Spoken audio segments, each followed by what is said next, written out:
Hello? Are we on? Is this thing working? Hello? What's up? Hey! That right Welcome there, again, everybody. that is officially our weakest show intro. I'm glad we can get that out of the way. It really is. And I'm glad we can have Jason join us for that. That's right, the guy up in the corner, you're maybe up there, the dude waving, upper left, upper right, somewhere over here. Jason T. Smith, the man, the myth, the legend, and the guy next to him, not really important, but he's here every week. That's Joe. I try. He shows up. It works for us. What are you going to do? Jason, what's up, man? What's happening, fellas? How you been? Awesome. So, Ryan, where's Jason from? What's he best known for? Cleveland. I got my Cavs shirt on right here. That's right. Damn. But right. even I should have put this on. I should have had this ready. I've got my Hawaiian shirt on. nice, but even better. Let me have a little sip of my rum out of my home bar glass. Denison. All right, so what's the rum of choice? Well, that's why special rum for a special night. I am drinking spiced rum from Cleveland. Oh, nice. Ah, That's fantastic. Have you Because tried, you see, sirs, when you have 140 rums in your home bar, you have a rum for every occasion. All right, so what would qualify for Arbor Day?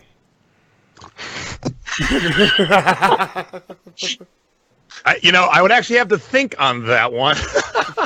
I don't know, but I almost got a spit take out of it, so it's worth it. Yeah, totally. you did. Yeah, because the funny thing is, the Arbor Day is the one I use for the go-to joke. I didn't expect to hear it to me. Well, somebody got a hat, so okay. You know what? Actually, I forgot who it was, but somebody actually said it to me the other day, and it wasn't you, believe it or not. So, check it out. Jason, the reason we mentioned Cleveland is he is from my neck of the woods, kind of, sort of, up in the farm area, a little further east than where I'm at. But yeah, and not only that, but Homeboy went and got himself a TV show because he has this talent. He has this skill that he has acquired over the years. He thrifts like a son of a bitch, let me tell you. I know. Look at all this shit behind me. Look, All thrifted. not thrifted, but I got a bunch of crap behind me. Yeah, I see it. I see your dolls. Hey, back up off my dolls. I love this guy. I have seen some of the shit that you've had, so I don't even want to hear it. Here. But yeah, what was it? 2 seasons, 3 seasons? Here we go. I'll put on my princess hat. There we go. That reminds me, I got to find my daughter's Tinkerbell stocking. Yeah, we were on 2 seasons, and they still air in repeats around the world, except for here. This is the only place you can't see it. I was looking for the 16 episodes, and Amazon, YouTube, Vudu, and iTunes. Are you making money off of that? Nope. You're shitting me. When you're on reality TV and your last name is not Kardashian, you just get paid a flat fee per episode. That's it. That is your fault for not going out and getting those ass implants. True. But My fault for not making a porn. But it's not too late. No, it's never too late for porn. And Grandma, never mind. He's got the perfect porn name already, the Bearded Princess. I got nothing after that. Joe actually went and dug in and found a good joke. I'm out. Interview's over. It's the first time for everything. The best part is Jason over here just did the dealer hands because he actually lives out in Vegas. I did do the dealer hands. Yep, I've seen that motion about 10 million times. And how many times when you're winning? Yeah, not too many. When we first moved here, the closest locals place is called the Silverton. It's kind of like a hunting lodge, and they had a blackjack tournament on Wednesdays, and we would go, and we'd get there about an hour before the tournament, play just at a normal table, kind of get warmed up, and then play the tournament. And then one night, my wife Stacy was running late, and I sat down at the table, and without missing a beat, the pit boss walked over, and she goes, "Hey, Jason, where's Stacy?" And I'm like, oh, I gamble way too much. The pit boss knows my name, knows my wife's name, knows she's not the woman sitting next to me. I come here and gamble way too often.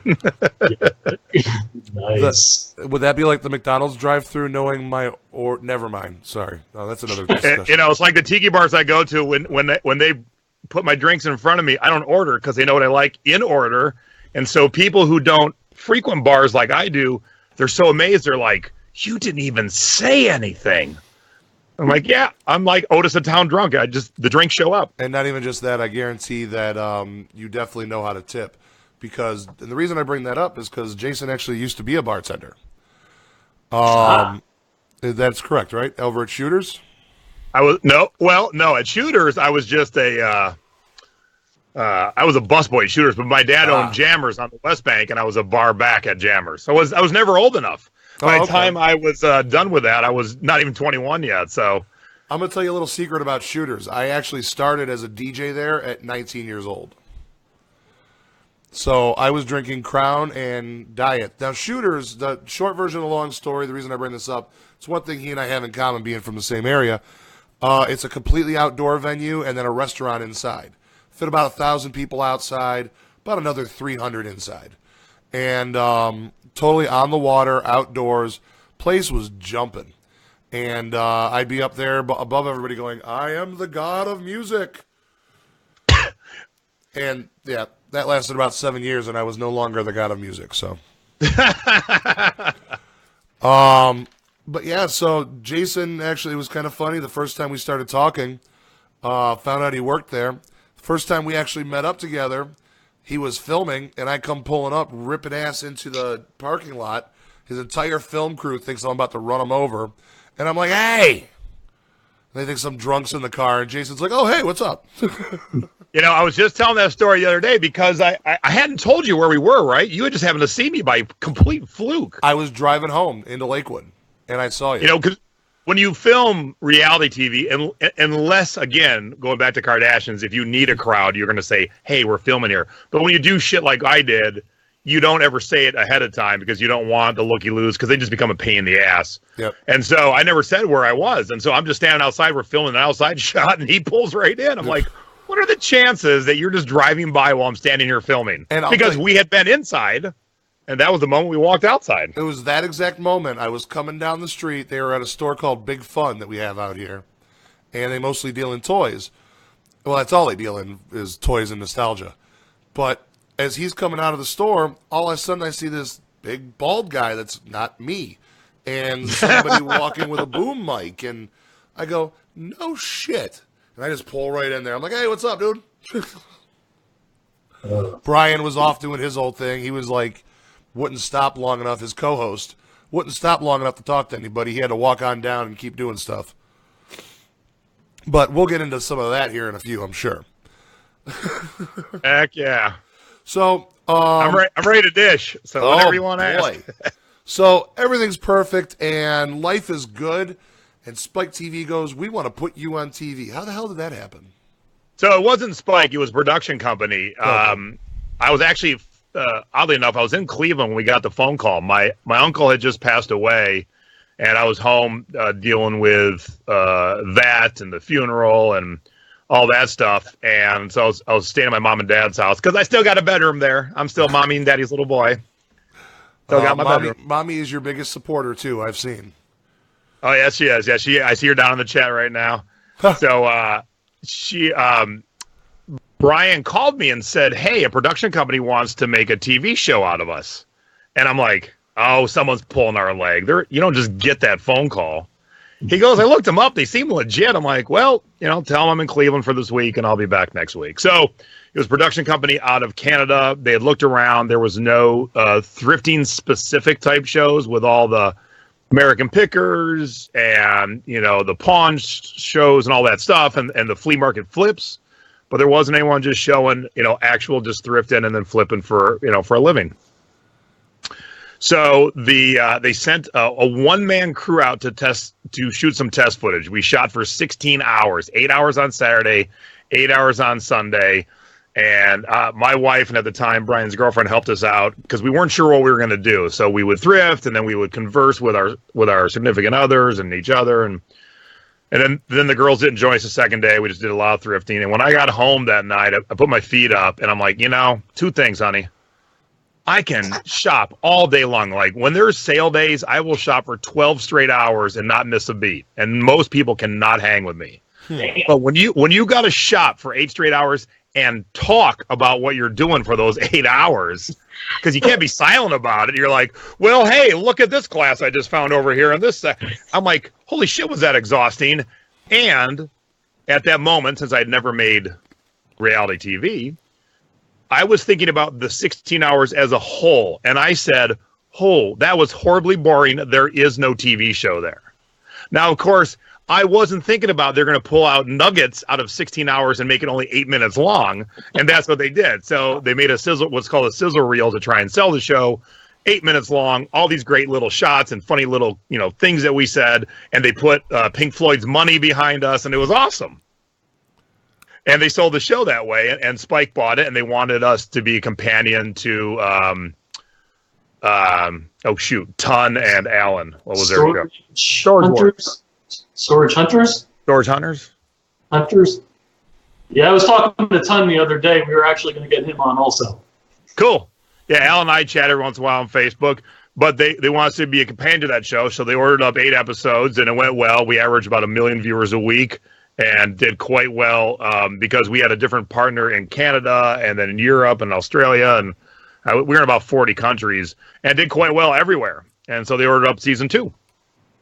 See, that's what I'm trying to figure out, though. It did seem like the show was doing well. So what happened?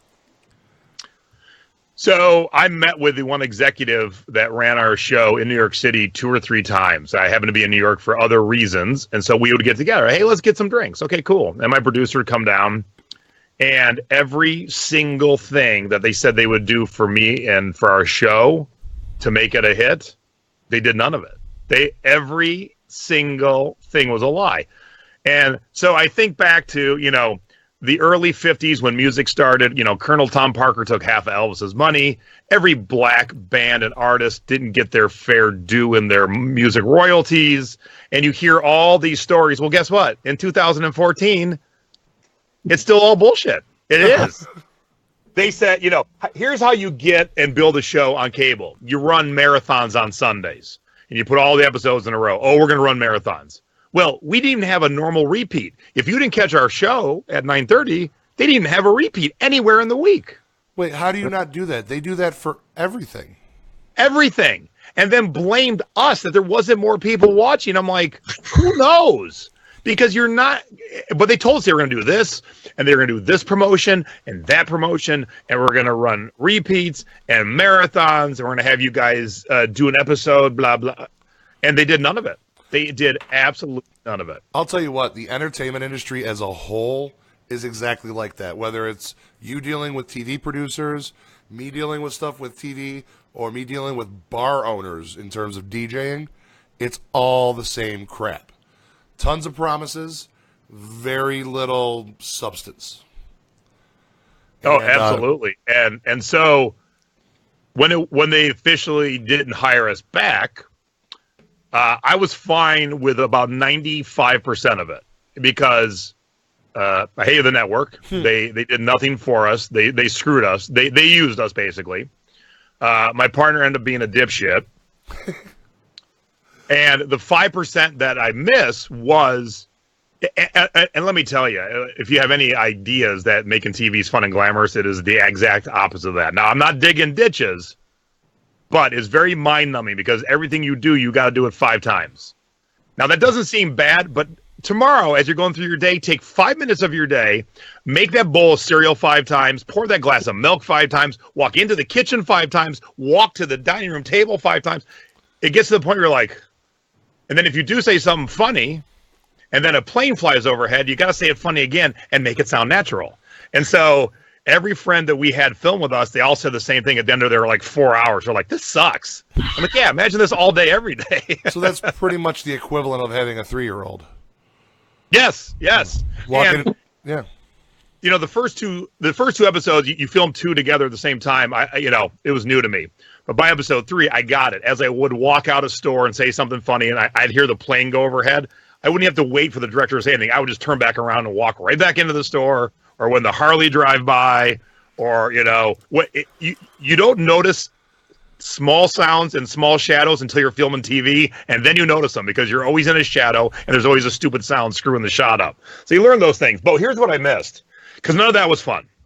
But what was fun was the end product, and what was really fun was people who watched the show, and when they saw me in a store, saw me at a flea market, they got a smile on their face, and they wanted to say hi and shake my hand.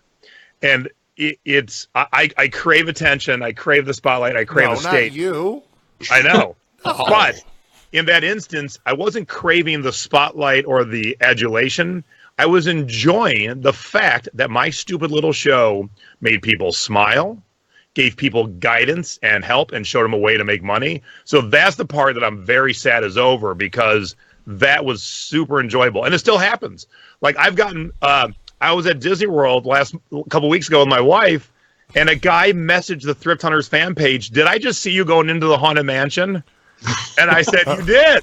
And I go, "Why don't you say hi?" And he said, "Oh, I didn't want to bother you. I was too embarrassed." I'm like, "Oh, I wish you would have said hi. I'm here all day, so if you see me again, say hi." So that part I enjoy. I enjoy that people get to smile, and I know I'm just this small of a TV star, but for some people, they've never met anyone else famous, and it's very fun and enjoyable to make people smile for really no reason. Hey, I just made a stupid show, Jason, you're always a star in my heart. You almost got another spit take. Oh, thanks, buddy.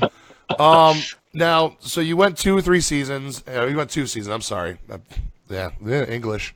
But you went 2 seasons, and when you say your partner's a dipshit, or a dumbass, or whatever term you used, what happened there? Because obviously you knew him before the show. How did it progress into this where you just wanted to smack him? All right, so those who tuned in, you will get to hear the dirt I have not usually said anywhere, but at this point, I don't give a shit. I knew I was going to get something good out of this. So I'll start you on episode 1 and 2. So the way you film these kind of shows is you're probably going to film parts of 2 episodes each day. So you have to have 2 outfits. So you're constantly in some parking lot changing clothes. So on our first day of filming ever, it was a little rough morning of day 1 because our crew, the entire crew, had never been in a thrift store. Oh, Jesus. And we had never made TV. Now, I've been on TV. I've been on many TV shows. I've been in little skits on like Jay Leno and stuff, but I never made a show of myself. So the first couple hours, we're all kind of just looking at each other and filming stuff and like, should we get this thing? We're kind of trying to feel it out. Now, luckily, I'm at a store that I know real well, and I know the employees. And so it was, somewhat easy. So we go to lunch. And now we're going off to another store, and this is going to be part of episode 2. So we're standing in the parking lot after lunch, and we're both in our skivvies, just changing into our next, shirt and shorts. And I had my keys on my belt, and we had driven my car, and I had driven through the first part of episode 1. And I tossed him the keys, and I go, so what are we going to do? Just like drive every other episode? Because we hadn't talked about it nor planned it out. As he caught my keys, like they rehearsed it, him, my producer, and my director all at the same time said, "He can't drive." Then I said, "Huh? He can't drive." I go, "What do you mean he can't drive? He drives every day."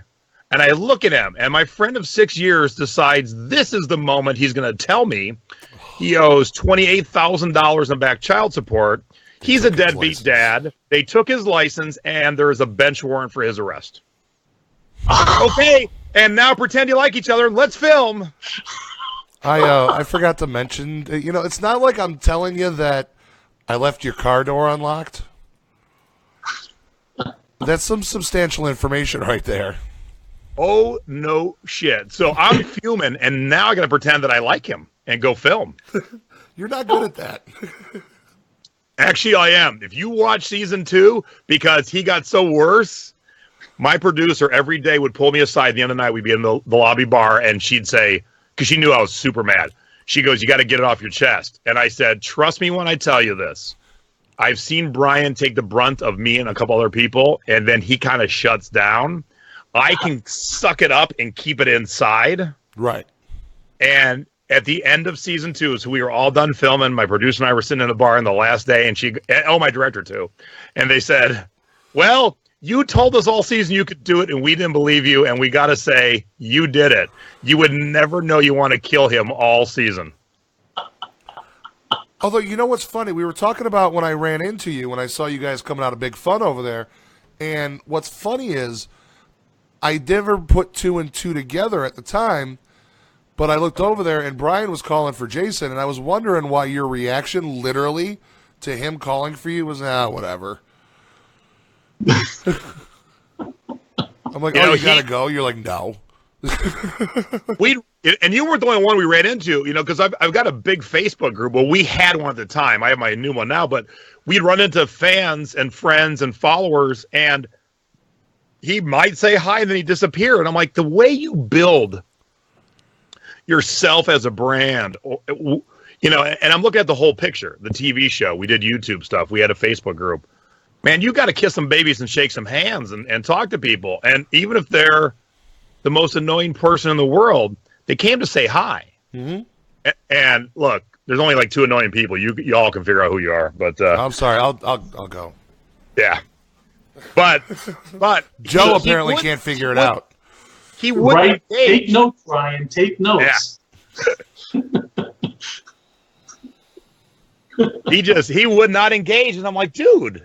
The only way we build this and get people interested is you got to schmooze and do your thing. And I'm good at it. Like I am social butterfly when I'm in those situations. And my friends who are watching right now, they'll attest to that. I throw parties here in Vegas when different eBay events and Amazon events happen. And I'll throw a party at the local tiki bar. And the last one, we had so many people in the bar, about a third of it had a party outside. That's how many people we had. And I will work the room and talk to every single person, because you know what? They all came because I said, come to this party. Nice. Support my friend's local bar. And they all showed up wearing their Hawaiian dresses, their Hawaiian shirts. They bought booze. They bought tiki mugs. And I wanted to make sure that no one goes away and thought, well, Jason didn't even say hi to me. And so I will work the room. And there's been 2 parties where me and my friend Chris Green have thrown him in this bar. And the first time I didn't realize that it happened, we were there for 8 hours. I put in a full work day at a bar. When the evening bartender says goodbye and his shift is over, and you go, oh, what time is it? I was there from 6, and he left at 1:30, and we were still going. I'm like, oh my, I've been here a long time. So I've got to interrupt you for a second. This is how much, I've never met her, but this is how much I love Jason's mom. When we were talking about Brian, one of the comments she made is, he has one of the shortest arms I've ever seen in my life. Now, and she also said he's worthless, too. She didn't pull back. She didn't hide anything. She's like, he's worthless and has the shortest arm. What is that all about? Shortest arm? Like, is he a midget? That means no. That means you cannot reach your wallet to ever pay for anything. Oh. So, look, we had a debut party, and I've got the big party house. I've got a almost 6-bedroom house, 5.5-bedroom house. Not because I have children, but because I live in Vegas and I got a lot of friends. So we had the party here, and I got the bar fully stocked, and we got the food, and we got the cake. And I said, let's split it. And friends and family traveled in from all over the country and the world. We had some international people come in. And so he never showed up to help, set up the house. The party started at 7. He showed up at 7:02. When you're the damn host, you show up way early. And when I said, all right, so the bill was, he goes, so what's the party going to cost us? And we had 40, 50 people. He goes, what's the party going to cost? About $200? Booze, food, cake, decorations, party favors. I'm like, no, dude, I spent $1,400. Yeah, no shit. Because how often think of the mass population of the world. What is the percentage of people, even though it lasted 2 seasons, what's the percentage of people that get their debut on TV? Yeah, right. It won't even register on a scale. It's so tiny. And shit, we're going to have a party. And so he was mad that I spent his money. How his money dare was, you? Yeah, I know. His money was so screwed that we get to Portland to film for a week. And he doesn't know I heard this, but at the end of day one, I heard him whisper to my producer, "I'm out of money." On day one. Now, look, it was a real show. I'll tell you this right now. Of all the bullshit fake shows, and you can bring up any one of them, and I'll tell you exactly how it's fake. But our show, we actually went to real places. We spent real money on real things we found at those places. And we took it home and really sold it on eBay. And you could have checked my ID at the time to real customers, and I collected real money. So they didn't seed us with money. They didn't seed things into places because I'm good at what I do. I can find shit anywhere. But when he ran out of money on day one of a 7-day shoot, they had to pull money out of the production budget to give to him. And I said to my producer later that the next night, I'm like, "Hey, can I have free money?" And she goes, "No, you have some." I'm like, "Because I know how to budget, I don't give free money." She's like, "Look, you want to make the show or not?" I'm like, ugh. She goes, "I'll buy you drinks tonight." I'm like, "Fine, get me drunk, take advantage of me. I don't give a shit." That's insane. It's all that child support. Oh, you want to hear more about that? Hang on, let me drink some more. Hold on, we need another drink. Bartender. Hey, All right, bartender. you ready to hear a story that will blow your mind? Absolutely. So he didn't tell his ex-wife nor his kids he was going to be on TV. They all found out by seeing a commercial. I knew it. But here's the story that'll blow your mind, and everyone watching, especially if you don't know me or know Brian. I know I got a lot of friends watching. I see some people I don't know, so thanks for tuning in. So we're filming in Providence, Rhode Island. And there's some, what I would do with my downtime, because once the filming's done, the crew has work to do for the most part, but I don't. And so I would always have already searched out the coolest bars in these towns and cities we were in. Like we were in Boston. I already knew them, so I knew where to go. I'd never been to Providence until that time, so I'd searched out the cool bars. Oops, sorry. And so I would grab my on-the-road assistant, and we go, and she was young, and she's the only one that would hang with me and drink cocktails. I'm like, "Let's go bar hopping, yay." So we're in Providence, and his son was in a band that had some national following at the time. And by a weird coincidence, they were playing live in a park in Providence that night. And so he goes, "I'm going to go watch my son." I'm like, "Well, that's cool. Be a good dad. That's cool." So the next morning, we're driving to our next location, and he tells me what he did. And he thought I was going to say, "Well done. You're a good dad." Instead, I looked at him and I went, "You're an asshole." Okay, so deadbeat dad doesn't talk to his kids. His kids on stage rocking out, and this whole band, they were good-looking young guys, and the girls screamed, because I watched some YouTube videos of them. He showed me some YouTubes, and the girls in the crowd were, they were throwing panties kind of thing. See you backstage, because they were all like 20, 19, 20, 21. So what deadbeat daddy did was pushed his way to the front row. And so he was telling me, he said, my son was rocking out doing a guitar solo and opened his eyes, and I was standing there. And I'm like, what a dick. Wow.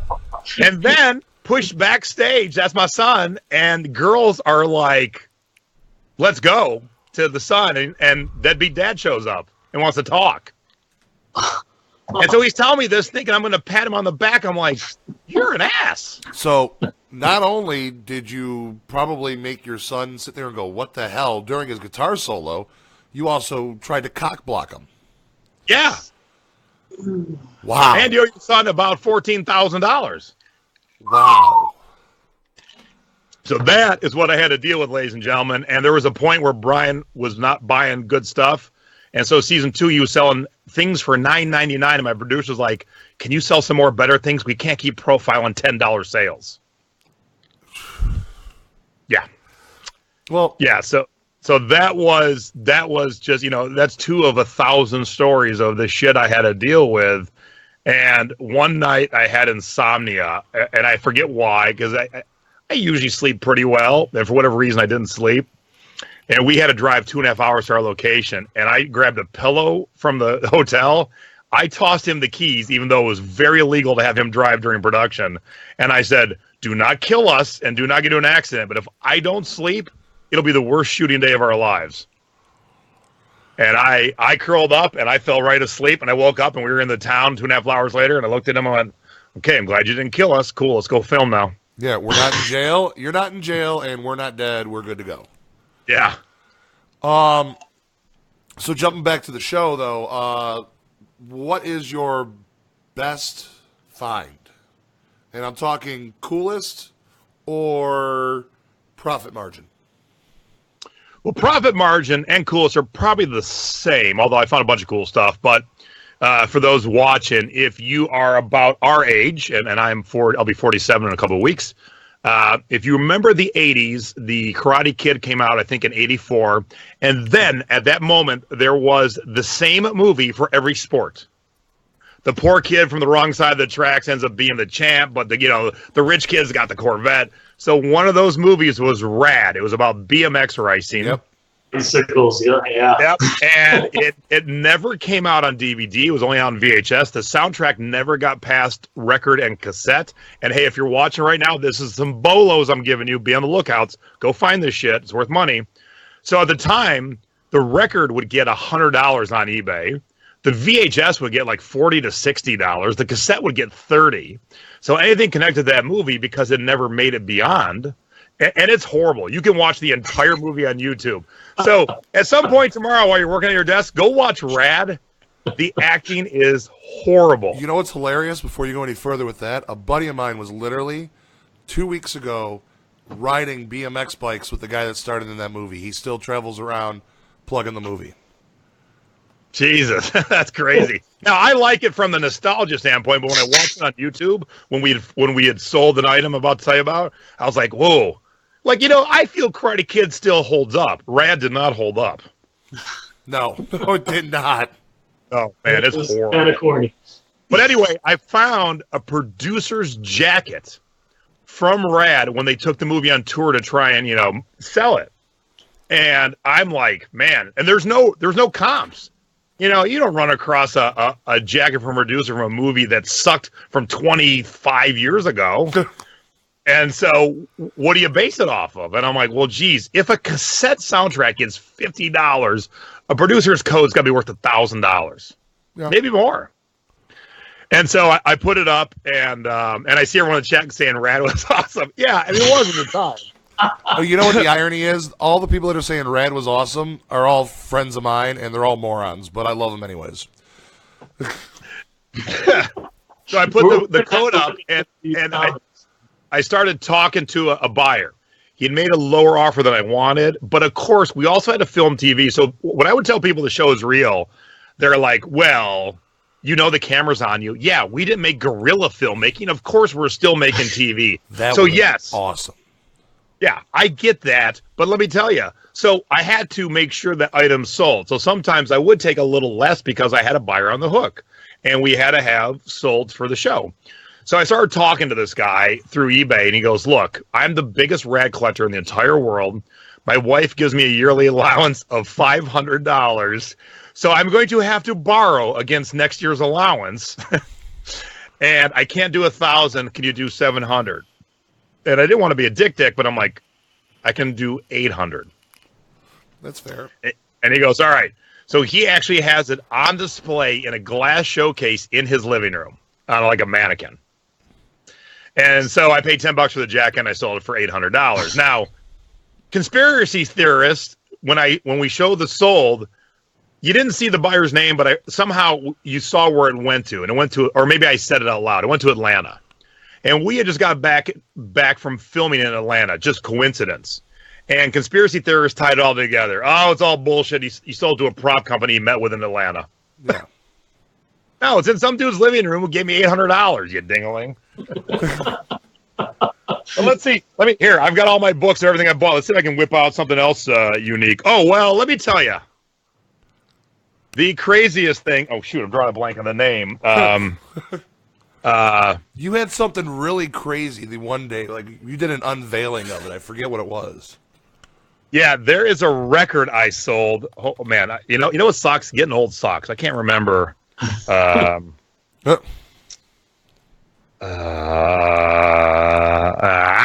We'll come back to it. Yeah, hang on. Well, ask me another question. I'm going to look it up, too. Okay. Wow, put me on the spot now. Ain't that some shit? Yeah. Can I add a couple of things? Go ahead. No, Well, you're not allowed to talk. Well, I mean, every time I try to, I get interrupted by the You didn't live say bulb anything one. important, but go One ahead and without try. the pretty hat beard. But what I wanted to say was, originally, when the show was on the air, it is something that my family and I actually looked forward to, and he actually got my wife into selling stuff on Really? eBay. Yeah.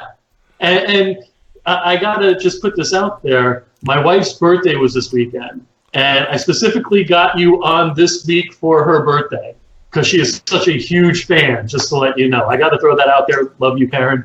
There you go. Darren, okay, and I got it. Thanks for that moment. All right. And it comes with a story. We're filming it. I'll give you some dirt on a business in Atlanta because they were dicks.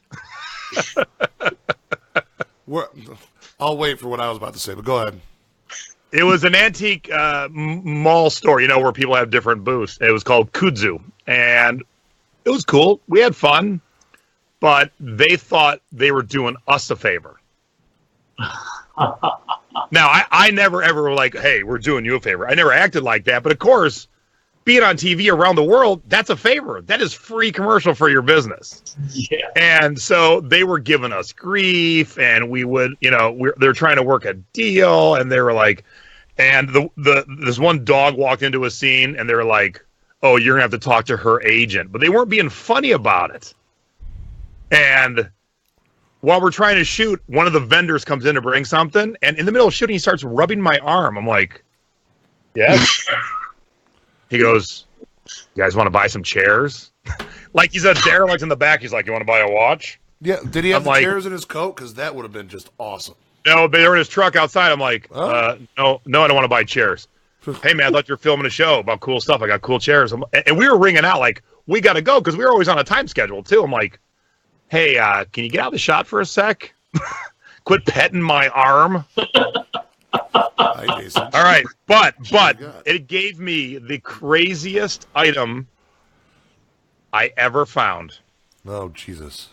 In any store, and if you go to my YouTube, now I'm not trying to shoot people off of you, but when we're done, go to Jason T. Smith YouTube and look up Geraldine and Ricky, Geraldine and Ricky. Geraldine was a woman, and she did duets with Ricky, and Ricky was her ventriloquist son. It was a dummy. She was a ventriloquist, and she treated Ricky like her son. And when you look at the back cover of the album, there's a family photo of husband, wife, and son. And so when she would sing, and it was all religious, and so when she would sing songs, she would sing duets with herself. Half as Geraldine and half as Ricky. So just so you know, you're going to see the screen go blank, but keep telling your story for a moment. Okay. So when I found this record for like, I don't know, $10, unbeknownst to me, it had just been named by this music publication out of London the worst record of all time. So I did not know that. And so when we try, and she's still alive. She might be dead now, but 3 years ago she was still alive. She was in her 90s. So put in Geraldine and Ricky, Just a Closer Walk. RICKY, Just a Closer Walk. And there it is. There's my video. And so all the video is the music and me shooting the cover. So there is Geraldine with her son, Ricky. And so here's a good little bonus tip. Although a record isn't something you'd think you would normally shoot video of, I had the record playing so people could hear the creepiness. And then I put that in my listing. And the album's called Trees Talk 2 because, of course, Ricky's made out of wood. Of course. And so on the back, the other picture on the back is Ricky's dad teaching him how to golf. Do you show the back of it in here? I do not, unfortunately. That's all right. So, but if you look her up on YouTube, you'll see her doing her act on religious talk shows. She used to work on cruise ships. But we asked her to okay her music. Now, the licensing ran out. We didn't have to. The problem was I worked for a Canadian company who always wants to be Canadian, and they're like, we won't share the music unless we get the sign off. And she wouldn't, because she thought we were making fun of her because England had said it's the worst record, and my producer who called is English. So we're like, let us fax you some paperwork. What's a fax? And she was dead serious. She lives deep in Alabama. She didn't know what FedEx was. She didn't know what a fax was. You know what? But it was to do something like that, you have to be oblivious to the outside world. Oh, yeah. And it was the creepiest thing, and I sold it for $100. Good God. So there you go. $100 to burn it. Yeah. That if you, it's a huge bolo. There's a couple Geraldine and Ricky records. If you find them, because most record stores don't even know what the hell it is, they sell for crazy, crazy money. Now, here's the thing. Jason went from doing the TV show Thrift Hunters over on Spike TV, and now he is doing his own podcasts. He's doing webinars, all kinds of stuff to teach you what to look for, how to do it, where things are at, you know. And now I know a lot of your people from the thrifting board and whatnot have heard a lot of this, but we've got a lot of people out there that haven't. Why don't you give them a breakdown on what you're doing nowadays? Yeah, so the Thrifting Board is my Facebook group. Brian and I had a Facebook group. Here's another little dish. He didn't participate nor help it at all, and he actually hindered it. And I asked him to step away because he just quit participating for like 8 months. Go figure. And his response was, F you, go start your own. So I did. And our group, when I left it, was 16,000 members strong after like 7 years. My new group is 35,000 strong in a little over 2 years. So it's a thrifting board. It is free. It is all the thrifting help you need. If you find something, you're like, I don't know what this is, or, oh wait, here's a better example. I don't know what this is. You come to my group, pop a picture in, and within seconds, because there's 35,000 avid thrifters, you'll have the history. You'll have when the company went out of business. You'll have it all, and they'll tell you exactly what you got. What year Susan got fired from the front desk? Yeah, exactly. And then from that, I started doing YouTube shows because I wasn't done. I wasn't done entertaining people. I wasn't done giving content. But I thought I'll do it on my own terms, and I started doing a show called Thrifty Business, which I do. Excuse me. I do on YouTube on Thursday nights at 9 p.m. East Coast. And matter of fact, this week's a great story. The woman that's on this week, and I fashioned after a late night talk show. I have a half hour of segments like thrift and tip of the week, shipping tip of the week, close encounters at the thrift store of the week, all kinds of fun stuff, and then a guest for half an hour. And the guest this week, she was away and came home, and her husband had walked out on her, took her entire eBay business, and left her with $40. So she was homeless with $40, and she started a new ID. Started her business up with those last $40 and has a place to live, has a car to drive. It's a great success story. So we're going to talk to her. And I think she's watching right now. So awesome. And so that's a great story. So I started doing that on Thursday nights. And then a lot of thrifters do what's called thrift hauls. So you go out thrifting for the week and you want to show the cool stuff you found and kind of give tips and tricks like, oh, make sure you buy this brand and this brand. So usually about once a week I do a thrift haul. And then my mom, who's in the chat, I realized my mom's a senior thrifter and seller. She's going to be 75 in May, and she is killing it on eBay with my dad. And so I realized there was no leader in the thrift eBay community talking to seniors. So I started a show with my mom. We do it on Sundays, usually around 6 p.m. East Coast. It's called Selling Past Your Expiration Date, Being Thrifty Over 50. And each week we take one topic. Like this week I showed how to add a video to your listing, and I break it down very slow, step by step for the senior user. So those are the three things I do weekly. And then I also started another Facebook group, a subscription-based one for those who wanted to dive deeper into subjects, where I give monthly webinars. I have guests give monthly webinars this month. And if you're in the Secret Beach and you're watching this live, this is an exclusive. Your guest webinar this month is all about Pyrex. So I got a Pyrex expert coming to tell us what to buy and what not to buy. Oh, I've seen a lot of Pyrex go for a lot, and it all depends on the pattern a lot of times. Dude, it is like I have never bought any to sell, but I'm looking at my friend's stuff, and I'm looking at the solds. I'm like, holy shit, this is balls. I've got to start looking for this stuff. I need to start buying Pyrex. Your mom actually said she just said in the chat, I love my job for the first time in my life. Wow.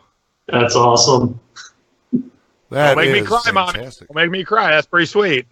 Now, we also, again, we have a lot of people that are in here that don't necessarily know about thrifting and this or that. What would be the first 3 things you would tell anybody that wants to get into thrifting? Okay. So my first tip always is this, because it's a no risk tip. Go to the thrift store, man or woman, go into your size of clothing. Most thrift stores, not all, but most of the bigger ones will have it broken down by size. If you happen to have a Savers, that's a chain of thrift stores that I love, they'll even break it down into the big boy sizes. Most don't. So Ryan and I will have to dig through the XLs to find the double and triples. But Savers actually has a double, triple section. Right there, yep. And so go to your size clothes and buy things that you think are interesting that you could flip. Because here's where the no risk is. If it doesn't work out, if you get home and it doesn't sell, all you got is a little bit of extra clothes, very cheap. Yep. Nice. So I'm not sending you out to buy Pyrex and you're hoping you bought the good stuff. Go buy, and let me tell you what sells, people. Used bras, especially if you have bigger boobs. So if you're a bigger boob lady watching this, and you're like, I'm not buying used bras. Well, let me tell you, people do. Go buy some. Go buy some. So that's the first tip. Definitely buy clothes in your size. Now, second tip is everyone, for the most part, everyone knows something well, or everyone collects something. So second place you would look after clothes is what you collect or what you know well. So if you're a fan of, let's say, autobiographies, books, go start looking at those. Typically, they're not worth a ton of money, but what you should look for is flip open the first page. Do you ever find any autographed? I buy a lot of CDs. I find a lot of autographed CDs. Friends who do a lot of books find a lot of autographed books. So go to what you know and look in that section. Most thrift stores are very well laid out. And so if you're into coffee mugs, there's a coffee mug section. If you're into bedding, there's a bedding section. I just sold a blanket today for $160 plus $30 shipping. So those are the first 2 tips. And then the third tip is to go outside your comfort zone and gamble on something. Nothing they're not always necessarily just something, right? Yeah. You don't got to go nutty. Go nutty when you learn it. But gamble on something that just looks interesting to you. And the one thing I do every week on Thrifty Business is I have a segment called Duds of the Week. I share 2 things that I sold that I should not have bought in the first place. And I explain why you shouldn't buy them too. Because I don't care how long you've been doing it, how good you are, you still make mistakes. And people thank me for that segment the most because no one ever talks about their mistakes. Every other leader wants to puff themselves up and be like, everything I've sold is a profit. Well, bullshit. Ain't no business 100% profit, okay? Hey, every one of our shows have been perfect, so I don't know what the hell you're talking about. Right. Had at least 2 viewers. But so those are the top things I would do, and that's kind of how you jump off into it. And then join my group. I'm sorry. So 4 things. Join my group, and then you can really learn. Of course, the shameless plug, because that's why we brought you here. All right, I'm better now. But David Euling, I'm sure you probably recognize that name from the board. Yep. Real loud, just shouted out, Tiki! Yeah, Tiki is my big thing. I collect Tiki mugs. I have one handy to showcase. People don't know. You had one a minute ago. I believe it was on your left. Well, it's a big. Well, this is not a tiki mug. This is a big wood tiki. But hang on, I'm going to grab a tiki mug, and I'll show you how you can flip things that you can buy retail for crazy money. I'll even give a secret. Oh boy, hooking us up with the exclusive. He's going into the trenches. Bridget out there, she's saying the number one thing is to join that group. So. Oh yeah, absolutely. I mean, I've been in the group. I was in the group back when it was him and Brian running the group. And so I saw all the turmoil and I saw everything go to hell. And then I saw Brian afterwards trying to salvage what was left and posting like once every 3 weeks. So that was fun. But Yeah, no, I've definitely seen the ups and downs. But go ahead, Jason. So if you have a quality tiki bar anywhere near you, and they're all over the country, you just got to look, you can walk in and buy their mugs and then sell them online. So you buy them for retail. Now, typically, or always, the mug will come with a drink. So this mug will come with a drink for $25, and then you can go sell it on eBay for $40 to $50. So not only do you make a profit, you drink for free around the country. Awesome tip. That's fantastic. Where else can you do that? You know what? I like that. I'm not even a tiki guy, and I think I'm going to go sell a couple. My fans are like, he has pants on. I'm I was normally just not going to say that. Yeah, well, you know what? It's cold in Vegas. The winds came. It was. What is it? What is it, like yesterday. 40 degrees? I don't even want to hear this shit. Well, dude, it's going to be in the 40s and a degree. It's 50 degrees. Oh, poor Jason. I won't even tell you what the temperature is here. Joe's in Florida. Hey, I'm coming home in 3 weeks. I know what I'm in for, buddy. Yeah, we definitely got to get some drinks going on when you get home. But now I lost my train of thought since we're talking about drinking. All right, well, I got a question, and it just seems weird to me. On IMDb, it has Thrift Hunters. You're not recognized at all. What is it? I mean, can't you yourself do it? Oh, probably. And going back to what the network didn't do shit, they didn't even pick up the Thrift Hunters fan page on Facebook. I have it. So, when you have a show, typically the network does all that, the Twitter, everything. They allowed us to do our own social media because they weren't doing any of it. I was wondering why that page was still there. You know what I mean? I was kind of curious about that. It's mine, so I use it to promote things and publish. When I find fun thrifting articles online, that's what I use it for. But so you also attend a lot of eBay functions too. What is your role with eBay? I know you're not employed by them, but you have a role with them. What is that exactly? They've used me for a long time. I've been to on Capitol Hill lobbying Congress twice with them. I have talked to their summer interns. I've helped them relaunch their bulletin boards. I have spoke at every major yearly event for the past 8-9 years. I'm on eBay Radio quite frequently, so. They saw me as a leader in the community way early, and so I've been speaking at events and doing things for them forever. So it's fun. It's they don't pay me, but it's good on the resume, and it's also nice to get flown up to San Francisco for the weekend and be put up. So I'm not gonna lie, a free trip to San Francisco with a chauffeur to pick me up, staying at a nice hotel downtown, food and booze. I'm like, yeah, I'll talk to anybody. I'll be there. Does he stand there with the card that says Smith? Funny enough, the last time they had one of those, they actually made a mistake, and there was two standing there with Smith. And I said, what kind of car do you have? What kind of car do you have? Okay, I'm going with him. Bye. I would have Jason or Kevin, which one? But yeah, so what is the what's the future hold for you in terms of anything you have on the horizon right now?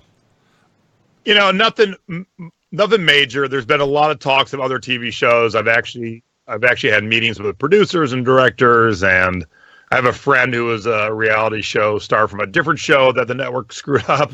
So we've talked about doing something. So, nothing's come to fruition. And that's fine. I've got my subscription group that I lead and take care of, and we're having our first cruise in about a month. And there's like 70 of us hitting the high seas. We're going to spend 5 days on a boat heading to Mexico. We're going to start with a big old party in New Orleans. And so, my group is based on making your online business better. But if anyone knows me for 5 minutes, they know I like to have a lot of fun and parties and bar hop and stuff like that. So when I do things, I also work in fun. So I'm teaching a class during the day, but hey, we're going to go hang out at this tiki bar at night. And same thing. I threw a big party this last summer for the people in the group, and now we're going on a cruise together. So that's what's kind of on the horizon. Just for That's okay. Fun events. Me and your mom are going to go get drunk. All right, cool. That's just been decided. She insists that we go have a drink. I see that, yeah. And there's a great tiki bar right in Cleveland. Which one is that, by the way?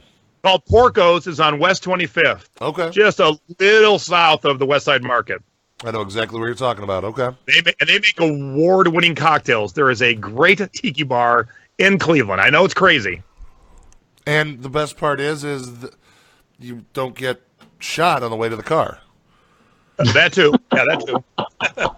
What you got to understand, West 25th, just past the West Side Market, you're kind of going into some rough territory.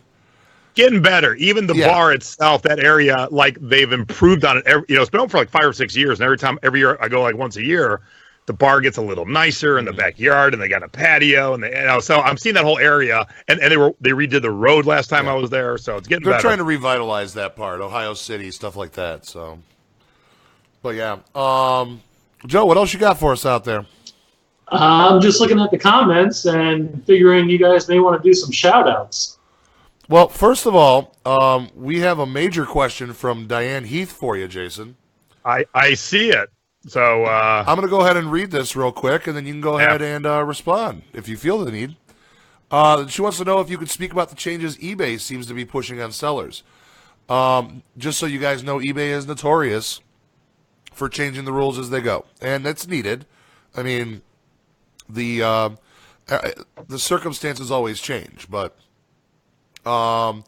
like automated changing listings to best offer, and apparently she's only been selling for 5 years, but the changes are happening fast in the last year. Yeah, this whole best offer thing happened while I was on vacation, so I didn't see it start to happen. We actually, the women who run my group, who really take care of me and all the people in the group, at first we thought it was a couple people who were just dumb. And what I mean was, we thought they forgot they put best offer on, because there's no way eBay would just stick best offer on. And then when like the 4th person said it, and then the 10th were like, what? But I'm busy riding Space Mountain, and so I really wasn't paying that much attention. Oh, it was when you were in Disney. Okay. Yeah, and they have the wine and food festival at Epcot. So my wife and I had 12 cocktails at Epcot in one day. So I wasn't really thinking about eBay's automatic best offers. But I see that it's happening, and I'm going to say 2 things. I don't know why it's happening. It was not part of any release. I think it's a mistake. I don't know. I can't speak on it. But here's what I would say. You should have best offer on all your items already. Here's what you should do. If an item sells for $20, price your item at 20% above that, $24, and every once in a while you're going to get lucky and someone just needs it quick. And so you're going to make an extra 20%. But you put on best offer, someone offers you 20% less, they feel like they're getting a deal, but you're just getting the money you meant to get. So you should always use best offer anyway. And that's the and then if you even run a sale, say you run a 20% off sale, okay, now you're still at only where you should be. And then if someone offers 20% below that, they're looking at like, ooh, 40% off. Well, really, it's only 20. And that's how I price all my items, to do it that way. Because I used to work at the Domino's Pizza on Mayfield Road, right at the 271 in Mayfield. I know which one it is. We had cheaper prices than the National, and people would insist on using a coupon. They insisted on handing me the coupon. I was trying to explain to them that coupon actually cost a penny more than what I would charge you. I want to use a coupon. Okay, instead of $14.99, you're going to pay $15. I don't care. Thanks for the penny. And if you do it right, you can do the penny scheme from Superman 2. Sorry. So apparently it was announced on October 16th, so I missed that announcement. My bad. I was probably at a tiki bar. Hey, when you were at Disney, did you went to Disney Land, right? No, World. So we were at Disney World, Epcot, Animal Kingdom, and Disney Hollywood Studios. Florida, then? Yes. Then never mind, because I was going to ask if you ended up, if they had the Guardians of the Galaxy ride open yet. No. But they do at Disneyland. Right. They're not going to do that currently in Florida, because I guess Universal still holds all the amusement park rights to Marvel. So. Yep. Not that they're doing a damn thing with it, then pissing me off. But other than that. What else you got for him there, Joe? I'm almost out of stuff, man. Well, all the stuff I had, you pretty much brought up to begin with. So, but it's nice to be able to talk finally. Oh, and don't forget to tell Karen happy birthday again. Yes, my wife, happy birthday. And again, she is a huge fan. And we really wish you to get another show. Oh, thanks. I'll I mean, settle I with would your- do it. As much as it sucked, as much as I said, I would do it in a heartbeat because I did like the end product. I like when it's edited. I like making people smile. I mean, that's kind of always my goal in life is to educate and make people smile because I'll always be the joke too. I'll go far distances. My friend had a birthday party where she asked everyone to wear muumuus and Hawaiian shirts, and it didn't differentiate. So of course I show up in a muumuu, and I met a lot of friends, her friends for the first time, so they think I wear dresses and muumuus every day. You notice you use the word think.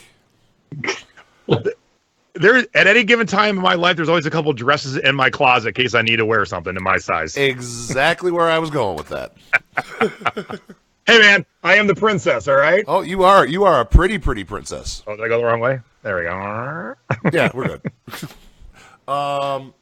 So is there, I'll tell you what, why don't you give us a quick rundown? We're going to get all your links up on our page as soon as possible. I don't know, it's just Joe and I doing it, so I'll get it up there as soon as I can. But why don't you break everything down where they can find you? All right, cool. So the YouTube channel is pretty easy. It's just my name, Jason T. Smith. Use the T. There's a lot of asshole Jason Smiths in the world. I found out the hard way, so I yell at my mother every single time another one screws my day up. I'll tell you a quick story. When we were getting the show off the ground, they run a background check on you, and the girl in charge called me and said, "It's not a deal breaker, but we got to talk about it." And I go, "Talk about what?"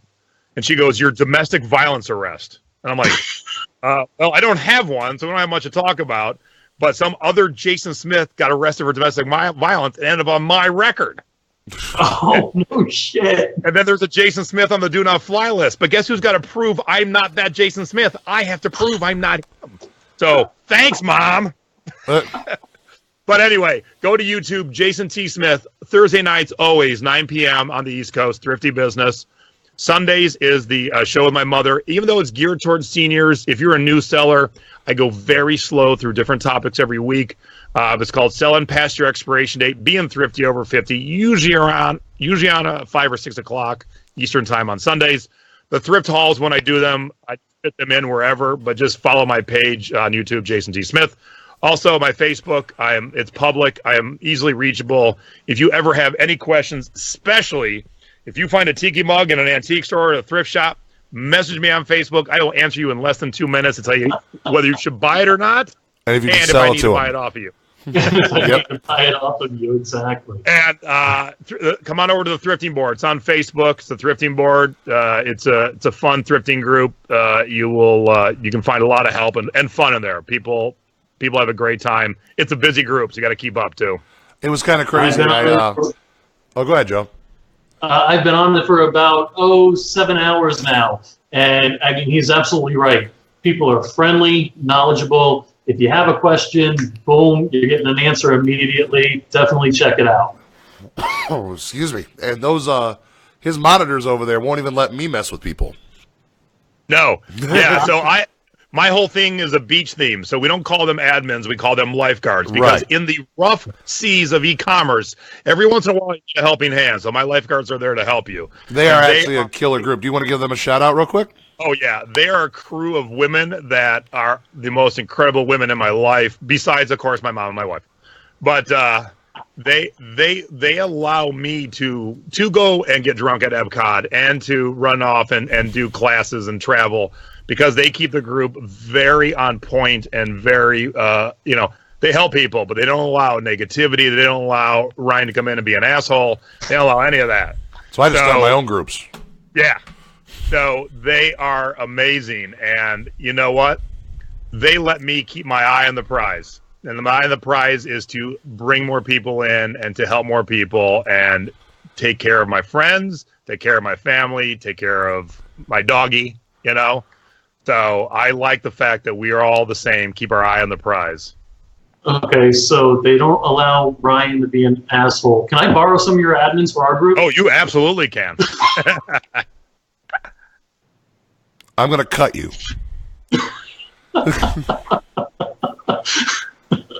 All right, now I'm going to hit you one out of left field. It has nothing to do with anything we've talked about.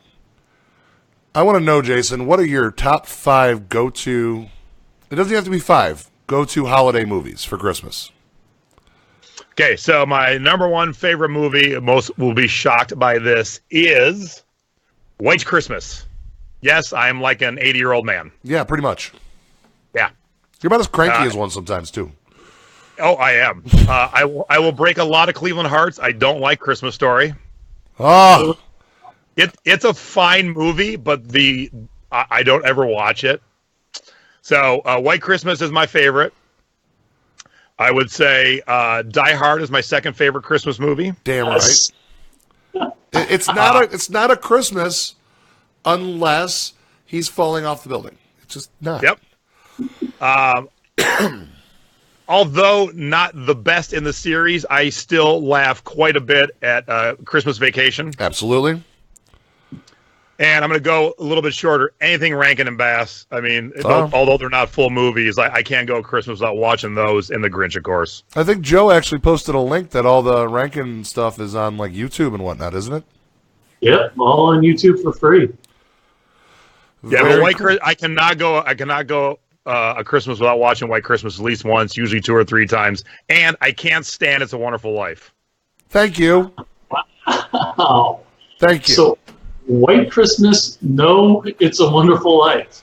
And no A Christmas Story, even though, we have the flippin' Christmas Story house here. And because I'm a big girl, I can do all like the choreography from White Christmas when they're doing I can sing you the songs. I can do the choreography. I am big girl in full effect. Look at that. Pretty princess. Rocking it. Which reminds me, I need to find, they made a DVD box set of Die Hard in the shape of Nakatomi Plaza. Yep. I want to find that, decorate it with snow, and make that a Christmas decoration. I love it. I need to find that. So, yeah, we're pretty much, our guests that are coming on, we're pretty much hitting them with that question for the month of December. So, cool. As far as guests, Joe, why don't you give them the breakdown on what we got going on for guests for the next couple weeks? Jason's just the kickoff to a hell of a month. Yeah, no doubt about it. Next week, the new Netflix show, The Toys That Made Us. We're going to have the creator on. That show premieres on Netflix on December 22nd. We'll have him on December 11th. We also have Michael Nathanson from the Netflix Marvel Punisher. I have to say Netflix and Marvel, or Ryan gets mad. I can't just say Marvel. Just say Netflix. Don't be blaming this shit on me. We'll have him on December 18th. Again, that's Michael Nathanson. He starred in the Netflix Marvel Punisher series. So those are the 2 guests we have this month. We're actually taking Christmas off and New Year's. So we might jump on at some point, but that'll just be randomly at our own peril. Or I'll get Jason to come on over and, you're going to be in Cleveland, so. Yes, I'm in 5 days. I got parties all 5 days. I'll be moving back and forth from east to west, but there's bar hangouts everywhere. So I'll get you the schedule, see where you can fit yourself in. Right on. Not a lot of places. I'm a big guy. Tight places are. Oh, sorry. Oh, Dude, we're on the country. Ain't nothing tight. It's just wide open spaces out in Jaga. Oh, there are so many jokes I can make about that. And Jason, mind you, next time you're in Orlando or anywhere in Florida, give us a holler so we can have a drink. And absolutely, yeah. We ran crazy. We did 5 days. We don't have kids. We ran crazy. We walked. It's about 8 miles per day per park. Yeah, and the last day was supposed to be our easy day. We did all 4 parks, 1 park twice, and we did 10 miles. Damn. Jesus. And in the middle, we went to the tiki bar and sucked down 2 bowl drinks in 20 minutes. Because we're insane. Yeah, no, you guys have a good time, and I love seeing the pictures you guys put up. You guys have a blast. And because I'm not busy enough, I have to go do a webinar for my secret beach group. So all of you watching, you're going to see a T-shirt change, a cocktail change, and I'll see you guys all in 9 minutes. Aren't you guys doing something about T-shirts? Yeah, so I did a webinar about is a T-shirt dead for my subscription group, and then I made everyone go find 5 T-shirts, especially those who don't normally buy them, because there is good money to be made if you're picky. And so tonight I'm grading their homework like a teacher. That's fantastic. All right. Well, we're going to get the links up to all of Jason's stuff. Jason, I appreciate you coming out and joining us more than you even know, man. Oh, dude, thanks for having me on. You guys are great. I'll definitely, anytime you need a guest or if you're in a pinch and someone drops out and you need to fill in, just call me. You're not a fill-in, man. We're going to have you on because we want you on. Yeah, Cool. Jason, go through those links one more time, man. Sure. Check me out on YouTube, Jason T. Smith. My 3 main shows are Thrifty Business, Thrift Hauls, and Selling Past Your Expiration Date, Being Thrifty Over 50. Check me out on Facebook at Jason T. Smith or my group called The Thrifting Board. I'll tell you what, guys. Listen to the man. He knows his stuff. I've been paying attention for a while. I haven't pulled the trigger on a lot of things. I was doing collectibles at the time when I first started talking with him. And I'm telling you, he knows his shit. You listen to him, you will make money. That's all there is to it. I've seen countless people telling me this. I mean, I've seen it with my own eyes. The Thrifting Board is a great community. Head over there. Joe, anything else? Are you good? I am good. I know he has to wrap it up. He said he has another show in 7 minutes. If he could stay for 1 second after we exit out, we'd really appreciate it. Thank you, everybody, from Technical Defects. I'm Joe. That's Ryan. And, of course, Jason T. Smith. Hey, thanks for having me, and thanks for watching, everybody. And one last thing. Don't forget, next week, The Toys That Made Us. Is that correct? That is correct. This is a show that has not yet aired on Netflix. These are the creators coming on, and they're going to join us and tell us all about it. And it's going to air on December 22nd. That's next week. And like Joe said, the week after that, I know damn well you guys have watched it.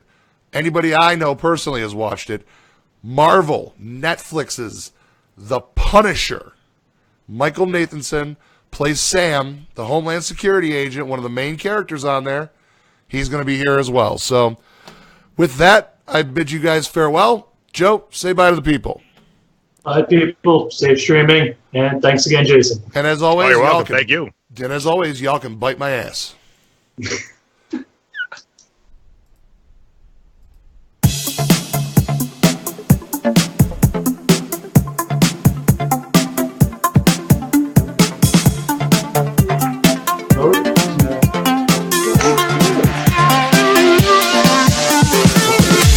Oh.